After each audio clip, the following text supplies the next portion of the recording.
नमस्कार, जय जोहार। मैं हूं अनुज शर्मा और आज से मैं एक नई शुरुआत करने जा रहा हूं। वाह छत्तीसगढ़, छत्तीसगढ़ की बात अनुज शर्मा के साथ। और आज हमारा पहला एपिसोड है। इस पहले एपिसोड की कुछ खास बात है, इसके बारे में मैं आप लोगों से कहना चाहूंगा कि चाहूं तो ये एपिसोड जो है मैं छत्तीसगढ़ी में भी बना सकता हूं, लेकिन इस शो का उद्देश्य है कि छत्तीसगढ़ की खास बातों को, यहाँ की सच्ची कहानियों को लोगों तक, पूरी दुनिया तक पहुंचाने का प्रयास है। मेरे YouTube चैनल के माध्यम से आप सबसे आग्रह करता हूं कि इसे सब्सक्राइब करें, बेल आइकन के बटन को दबा दें ताकि आपको जब भी हम कोई नया वीडियो अपलोड करें तो आपको जानकारी मिल सके। और आज हमारा ये पहला एपिसोड है कि टाइटैनिक का क्या है नाता छत्तीसगढ़ से। तो ये पूरी कहानी मैं आपको सुनाने जा रहा हूं।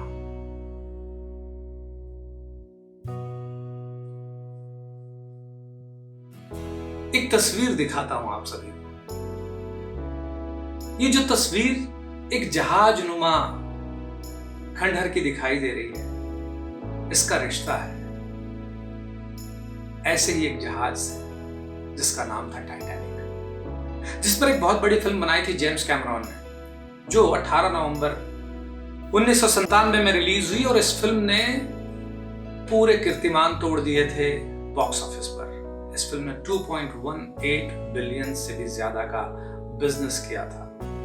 और यह फिल्म 2009 तक, जब तक जेम्स कैमरॉन की अगली फिल्म अवतार रिलीज नहीं हुई, तब तक दुनिया की सबसे ज्यादा आय अर्जित करने वाली फिल्म थी टाइटैनिक। एक प्रेम कहानी जिसमें जैक डॉसन, लियोनार्डो डिकैप्रियो और रोज डेविड बुकाटर, जिसे केट विंसलेट ने अभिनय किया था इस किरदार का। तो ये एक बड़ी प्रेम कहानी थी जिसपे इस फिल्म का ताना बाना बुना गया था, टाइटैनिक फिल्म का। उस दुर्घटना को इस प्रेम कहानी के आसपास बुना गया था। और इस फिल्म को 11 ऑस्कर मिले थे 1998 में। और इस फिल्म ने इतिहास रच दिया था, चाहे वो आय की बात हो, चाहे ऑस्कर जीतने की बात हो।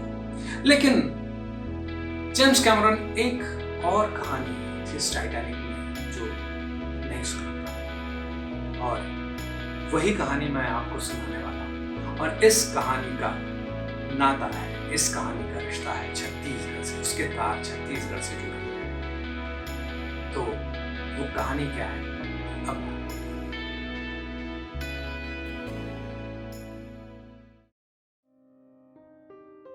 15 अप्रैल, आज का ही वो दिन है जब पूरी दुनिया को यह पता चला कि टाइटैनिक द अनसिंकेबल जो जहाज है वो डूब गया है।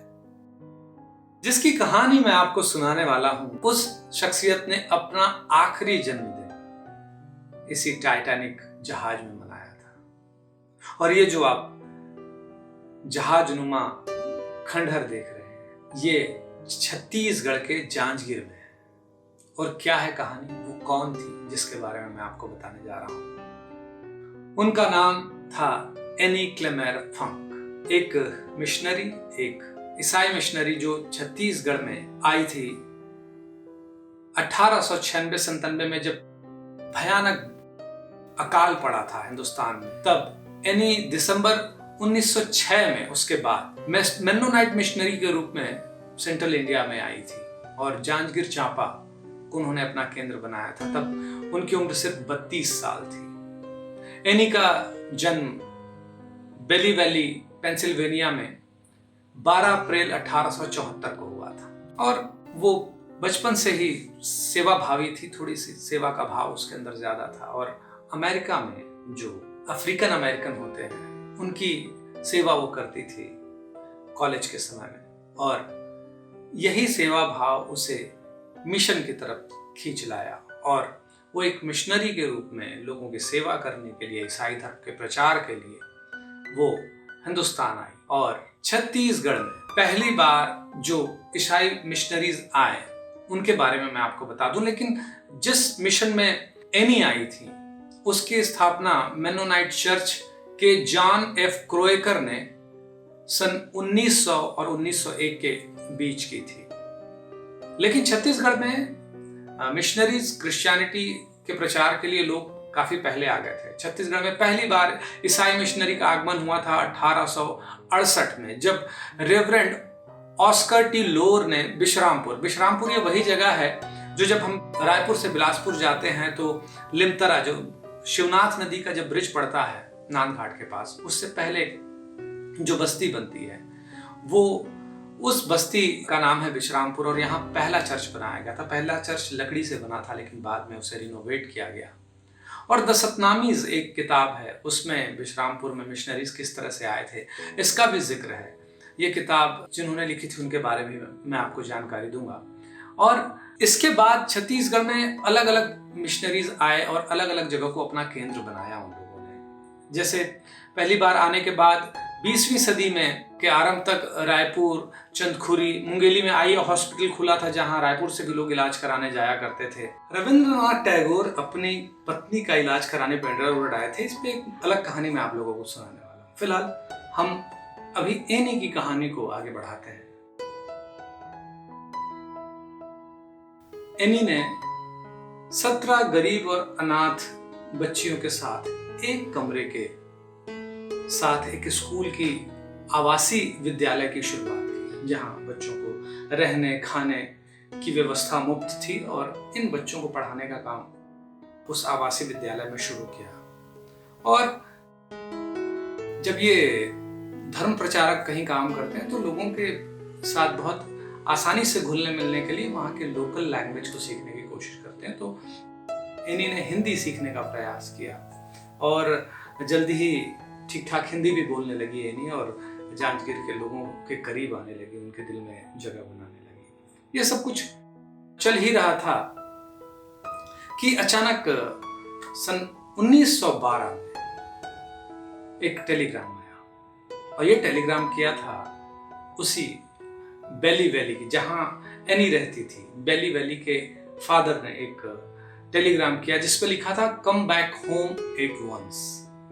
ये टेलीग्राम आया क्यों? क्योंकि एनी की मां की तबीयत बहुत खराब थी और एनी ने बिल्कुल भी देरी नहीं की और वो जांजगीर से ट्रेन में सवार होकर बंबई पहुंच गई। और बंबई पहुंचने के बाद एनी ने वहां से पर्शियन शिप से फ्रांस तक का सफर किया।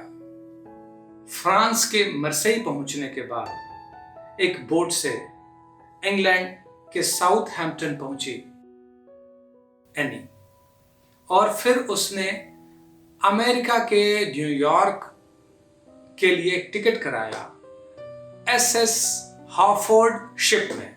यानी देखिए कुदरत का करिश्मा कि एनी ने किसी दूसरे शिप में अपना टिकट बुक कराया, लेकिन उन दिनों चल रहा था उस शिप के हार्फोर्ड जो शिप था उसमें जो कोयला मजदूर थे, पहले के जो पानी के जहाज थे उसमें कोयले का इस्तेमाल होता था, तो उसके जो मजदूर थे उन्होंने हड़ताल कर दी और बाद में एनी को अपना टिकट कैंसिल कराना पड़ा और फिर अपने 13 सोने के सिक्के देकर, क्योंकि टाइटैनिक ऐसा जहाज था जिसकी टिकट बड़ी महंगी थी, 13 सोने के सिक्के देकर उसने अपना टिकट बुक किया RMS टाइटैनिक शिप के 2nd क्लास में। और अप्रैल 10 एनी टिकट नंबर 237671 लेकर टाइटैनिक पर सवार हो गई।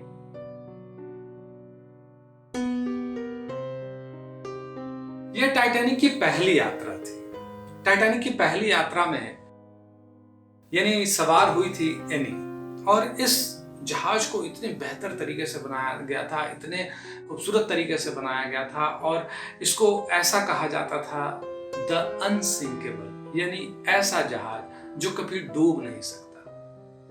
और 2 दिन बाद मैंने कहा था कि 10 अप्रैल को इस जहाज पे एनी सवार हुई और 12 अप्रैल को यानी 2 दिन बाद उसका जन्मदिन था।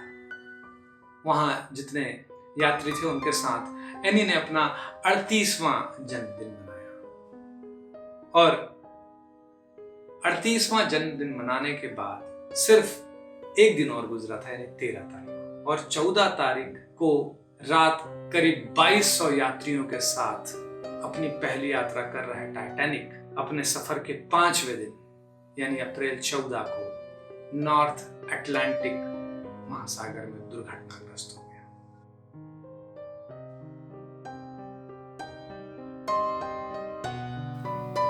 14 अप्रैल की रात 11:40 पर अटलांटिक महासागर से गुजर रहे टाइटैनिक एक आइसबर्ग से टकरा गया, यानी हिमशिला से, और टाइटैनिक में पानी भरने लगा। इस अफरा तफरी के दौर में और जब लोग परेशान होने लगे, जब जहाज डूबने लगा जो अनसिंकेबल था, तब उस जहाज में सवार लगभग 2200 यात्री थे और उसमें सिर्फ 500 से भी कम संख्या में के लोगों के लिए लाइफ बोट का इंतजाम था। और ऐसा कहा जाता है कि ये अनसिंकेबल है, डूब नहीं सकता, तो जहाज की खूबसूरती खराब ना हो जाए, इसलिए जो द्वितीय श्रेणी में जो सफर करने वाले यात्री थे या अन्य यात्री थे, उनके लिए लाइफ बोट का इंतजाम ही नहीं किया गया था टाइटैनिक में। उस समय वर्ग भेद भी ज्यादा था, जो वर्ण भेद था, जो अलग अलग तरह का व्यवहार किया जाता था। और इस अफरा तफरी के दौर में जो टाइटैनिक में जो म्यूजिशियन थे, जो ऑर्केस्ट्रा वाले थे, वो आखिरी दम तक अपना इंस्ट्रूमेंट बजाते रहे, वो ऑर्केस्ट्रा का संगीत देते रहे, क्योंकि वो नहीं चाहते थे कि लोग बहुत ज़्यादा परेशान हो। उस वक्त भी लोगों को वो शांत रखने की कोशिश कर रहे थे अपने ऑर्केस्ट्रा के जरिए। और ऐसी दौर में जब लाइफ बोट से लोग जाने लगे तो एनी को भी एक बोट में बैठने का अवसर मिला, लेकिन नियति को कुछ और मंजूर था और एनी ने उस नियति को बदल दिया। एक बच्ची जो लाइफ बोट में जा रही थी, वो अपने माँ से बिछुड़ रही थी, तो उस माँ के लिए एनी ने अपने सीट अपने बदले उस माँ को दे दी। एनी खुद अपनी बीमार माँ से मिलने जा रही थी और यहाँ एक बच्ची और माँ के बीच बिछोह ना हो, सिर्फ इसलिए उसने अपने जीवन का त्याग किया। इसके बाद एनी की लाश कभी नहीं मिली और एनी की मृत्यु हुई, लेकिन एनी उस अटलांटिक महासागर में समा गई। उस ठंडे पानी की वजह से लोगों की मौत हुई थी।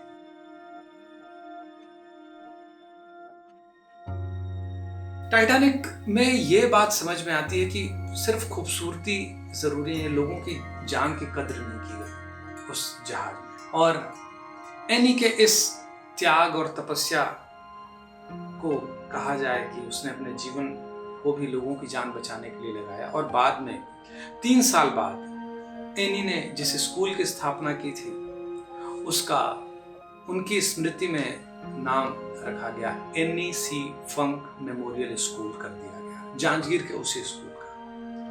और उनके रिश्तेदारों और उनके दोस्तों ने प्रसिद्ध फर्नांगम iron and steel company England से लोहे की सामग्री मंगवाकर उस स्कूल की 19 एकड़ जमीन पर फिर स्कूल को बनवाया और 2 मंजिला इमारत का निर्माण कराया। लेकिन 1960 के आते आते उस स्कूल को पैसों की कमी हो गई और उस स्कूल को बंद करना पड़ा।